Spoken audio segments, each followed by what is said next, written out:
cerita sedikit apa aja yang udah gue lakuin ke sebuah pulau yang memiliki pesona alam yang indah, ke Kepulauan Seribu, tepatnya di Pulau Tidung.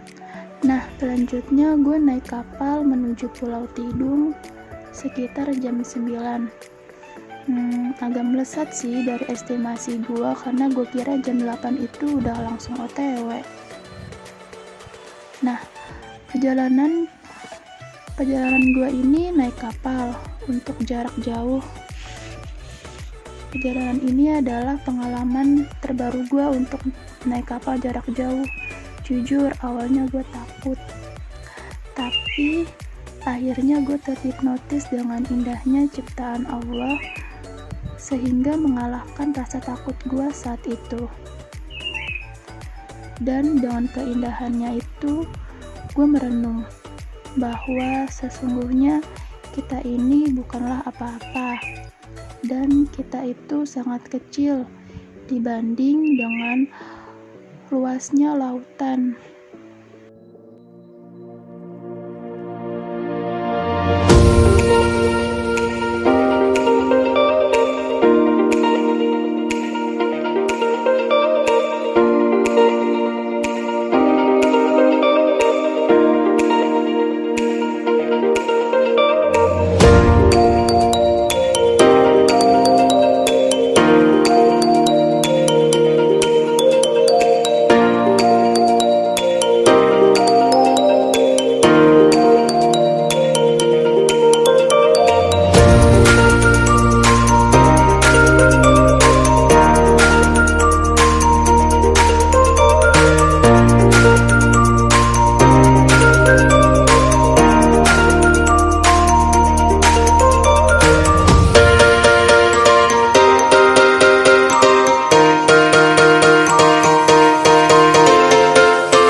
Saatnya tiba gua di Pulau Tidung, yaitu pukul 11.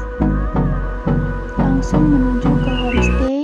Nah, for your information guys, pulau dengan luas total 109 hektar ini, konon katanya zaman dahulu ada seorang raja berasal dari Kalimantan Timur yang bersuku Tidung, bernama Raja Pandita.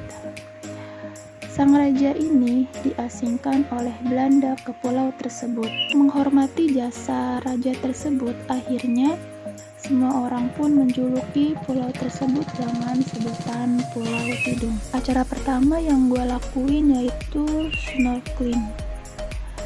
Tapi sayangnya hasil foto underwaternya gak ada yang bagus.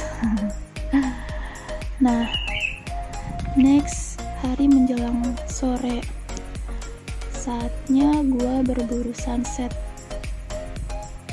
Nah, tujuan gua berburu sunset ini adalah ke salah satu ikonik yang terkenal di Pulau Tidung ini. Ini adalah Jembatan Cinta. Begitu sampai, gue langsung disambut angin laut yang sepoi-sepoi. Kenapa sih dinamakan Jembatan Cinta? Konon, pada masa itu hanya ada 2 penginapan di Pulau Tidung, yaitu 5 saudara untuk penginapan pria dan sudi mampir untuk wanita. Dikisahkan, suatu hari terjalin asmara antara 2 sejoli yang menginap di 2 penginapan yang berbeda itu. Mereka memadu kasih setiap hari, hingga kemudian menikah. Dan dari kisah inilah lahirnya Jembatan Cinta. Nah, Panjang dari jembatan cinta ini kira-kira 800 meter. Dari jembatan ini, wisatawan dapat melihat pemandangan di dalam air laut seperti terumbu karang dan ikan-ikan yang lincah berenang pada sisi jembatan.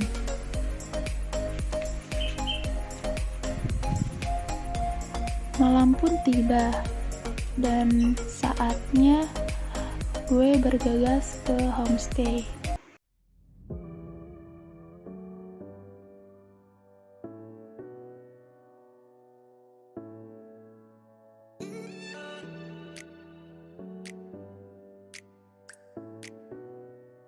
Saat malam hari itu kami memilih untuk menikmati indahnya angin malam di pinggir laut. Pagi pun tiba. Selanjutnya kami melakukan perjalanan ke Pulau Tidung Kecil. Untuk menuju Pulau Tidung Kecil, gua harus melewati jembatan cinta lagi. Karena jembatan cinta inilah yang menghubungkan antara Pulau Tidung Besar dan Pulau Tidung Kecil. For your information, Pulau Tidung ini sebenarnya terbagi jadi dua, yaitu ada Pulau Tidung Besar dan Pulau Tidung Kecil. Nah, lokasi penginapan gue ada di Pulau Tidung Besar. Tibanya gue di Pulau Tidung Kecil. Pulau Tidung Kecil ini memiliki hamparan pasir yang putih, cantik, dengan air laut kebiruan yang jernih. Pulau ini tidak berpenghuni, tapi banyak wisata edukasi bahari. Ada jak grosir untuk wisatawan yang ingin stay lama di pulau tersebut. View-nya juga bagus untuk foto-foto.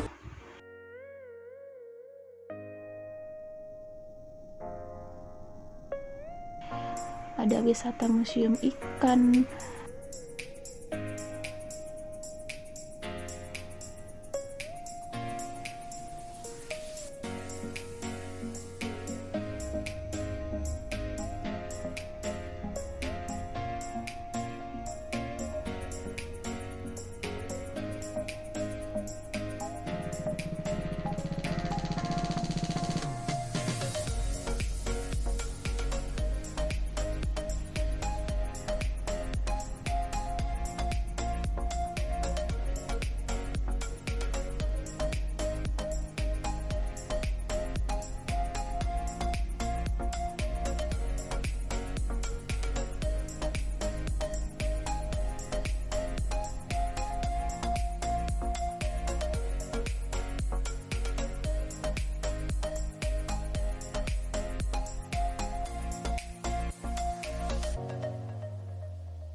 Lalu ikan Nemo.